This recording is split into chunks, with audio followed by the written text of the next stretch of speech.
Unfortunately, just working hard is not going to be enough for most of us. If we rely on that strategy, many of us are going to find ourselves without enough money to retire. Do I think it's fair? Do I think it's right?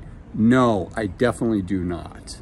I wish we could turn back the clocks to the days where, we worked our life for a company and there was a relationship there. It wasn't transactional. We devoted our career to a company, and in return, they helped us get a great retirement, or at least a comfortable retirement, including health care. Do I wish we could go back to that? Yes. Do I understand why we can't? I do. I wish it was different. But we all need to plan for ourselves, and companies are competing on the world stage. So what they're doing now, for the most part, is they're making contributions to our 401ks, and it's up to us to be smart. First off, to take advantage of that, right? But I want to share that this is not the type of message I normally leave on my channel, but I think as a financial advisor, and more importantly, as the son of a hardworking, blue-collar father who worked his whole life right up until 6 months before he passed away, I think it's important that I share this message. I think I have something I can add to the conversation, and I hope I can help you with your journey. So I want to sound the alarm while most of us still have enough time to do something about it, right? As I said, my father was a blue-collar worker. He never made more than, at most, 3 times minimum wage most of his life, 2 times minimum wage. Hard worker, 50, 60-hour weeks, 2 weeks of vacation. And somehow he was able to buy a home. He was able to raise myself and my 2 siblings. I have a brother and a sister. And we had a good life. He was a great provider. He worked. That was the most important thing in his life, was to be a good provider for his family. And you know what? He did that in spades, and my work ethic comes from my father. So I'm very grateful for that. But the reality is he had to work his whole life. He finally got to the point where his health was so bad that he couldn't work. So what do we do? How do we prepare given this reality, given this situation? And first, before I jump in there, I want to share that, why do I feel that hard work is just not enough? If you look at the median 65-year-old, their household income is about $70,000 a year. And their household net worth, which is the value of all of your assets, less any debt that you would have. So for most of us, our most valuable asset is our home. So it'd be the value of our home less any outstanding mortgage that we have, plus any retirement savings that we have. The average 65-year-old household net worth is $280,000. Again, the median household income, not individual income, the median household income is $70,000 a year.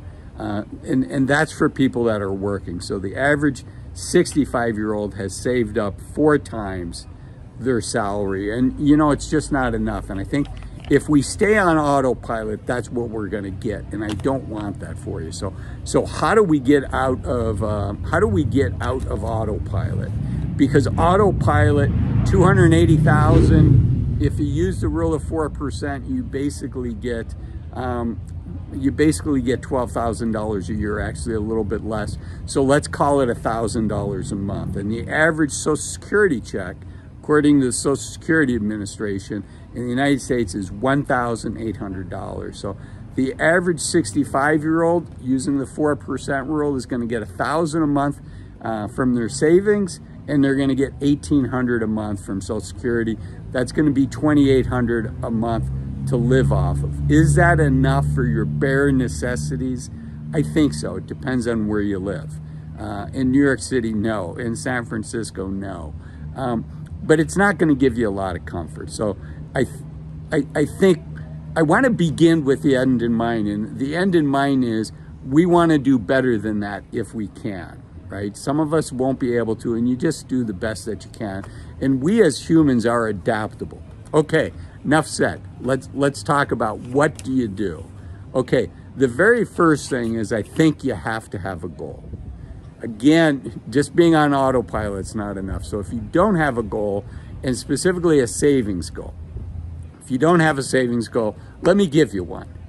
Try to save, if you're not saving anything now, or you're saving very little, try to build that up to 10% of what you make.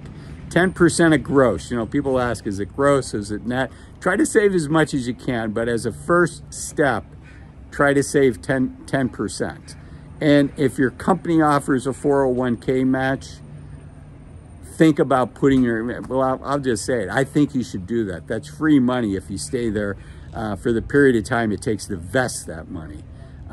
Most companies, you've got to be an employee for 4, 5, 6 years until you get the company's money. But you know, a lot of us are staying for that period of time. I've been in my job for 20 years, right? So if your company offers a match, put in the money up to the match, because that's 100% return. That's hard to get. The next thing I want you to think about is save up an emergency fund. 2 to 3 months at a minimum of what your monthly spending is, right? I want you to have time in case, God forbid, you lose your job. And it gives you flexibility to find the job, hopefully that's as good of a match for you as you can. And is 6 months of an emergency fund better than 2 or 3 months? I think it is. So that would be the next place that I'd look. So, you know, first is start saving. If you're not saving, I mentioned to save 10%. That's a place to start. I think the goal should be, and it's hard to do, I admit it, the goal should be 15 to 25%. Number two, if you've got a credit card and you're not paying it off every year, really focus on paying off that credit card. Super expensive money. Once you get the 401k match, once you have a little bit of a buffer from an emergency fund standpoint, start paying off that 18 to 25+% credit card. That's just expensive money. And set a new rule for yourself. You're not going to like me. This whole video is stuff you're not going to like. But set a new rule for yourself. If you don't pay off your credit card, quit using it. And the easiest way to do that is really sit down and think, what are my necessities in life? And your necessities are paying your rent or your mortgage, putting food on the table, you know, making your utility bill, having transportation to get to your job. Is a necessity having a new car? No, it's not. If you're trying to impress other people by driving a new car, I just don't think it's worth it. New cars are so expensive. The average new car in America is almost $50,000. And it was like 1 in 4 new car payments for people buying new cars is approaching $900 a month just for the car payment. That's a lot. And if you can get by with driving used, I've said this before, people have asked me to quit saying it, but I think it's important. Okay, so we talked about the emergency fund. The next thing I'd say is, I think you need to have a plan. I mentioned having a goal, which is that savings. Start where you can, build up to 10%, then build up to 15 to 25%. But having a plan is different than having a goal. Having that savings goal is part of the plan, but I'm talking about a comprehensive financial plan. I'm biased, I admit it, by a fee-only financial advisor. Know what the ideal is to get you to the point where you can retire by the age that you want. At least know what that roadmap looks like. It's going to be hard for a lot of us to achieve that, but know what that roadmap looks like. And you know, I did my first financial plan when I was 21. I might have been 22. And I had to wait 3-4 months until I could get in and see this fee-only financial advisor. They didn't even have a name for it back then. But that has served as my roadmap, really my whole life. Now, my goals have changed and I've updated it many, many times. But you know what? It was really nice to have that roadmap. And it was worth 100 times, honestly, 100 times what I paid for that plan. So figure out a way to get a plan. You know, there's good, better, and best. And You know, fee-only financial planning can be expensive. I think you get a lot of value from it, but admittedly it can be expensive. But there is good, better, and best. So if you can't afford best, do good, right? Find somebody, do a search, fee-only financial advisor, make a couple phone calls, and get a plan. Okay, and then I think it's critical that not only are you saving, I talked earlier about saving, but you're investing. It's not enough to save, you have to invest. You have to beat inflation so that you can have compounding work in your favor, right? If you just match inflation, then each year there's really no growth in the value of your account. The absolute value, what your bank statement says, increases by a tiny amount, more today than 2 years ago, but still by a tiny amount. But the purchasing power of those dollars stays the same if you're just matching inflation. If you do better than inflation, then compounding is helping you.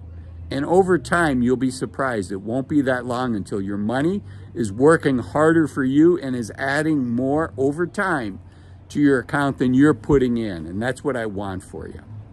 If you get less than inflation, though, compounding cuts both ways. And I don't want that for you, because if you get less than inflation, your money is decreasing in purchasing power at an accelerating rate every year. So you don't want that. So you want to invest it, but you want to invest your money wisely. That's why I have a financial plan before I came to the invest. You want to start investing right away, but you also want to have a plan so that you're sure you're investing in a way that makes sense for you. None of my videos are financial advice. They can't be. I don't know your situation, but they hopefully are motivational and educational and encourage you to find out more on your own or to work with a professional.